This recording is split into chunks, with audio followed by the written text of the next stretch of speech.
Hi everyone, welcome back to our YouTube channel. This is me Kate here and I'm back with a new video. And in today's video, I'm gonna show you how to stop receiving a message request on Facebook Messenger. Now without any further ado, let's proceed.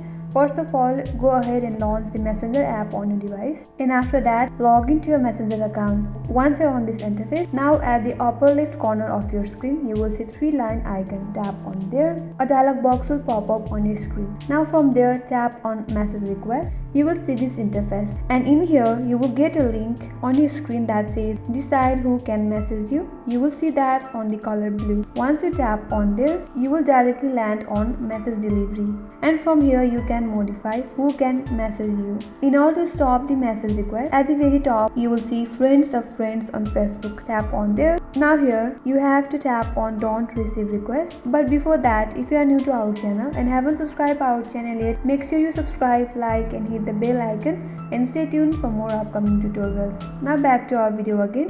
From here, tap on don't receive request. Once you tap on there, a dialog box will pop up. From there, tap on update settings. When it is updated, again hit back, and the second option you will see that is others on Facebook. Tap on there, and in here the settings will be automatically updated to don't receive request. So this is how you can simply stop receiving message requests on Facebook Messenger. I hope this video helped you. Thanks for watching. I will see you on next video.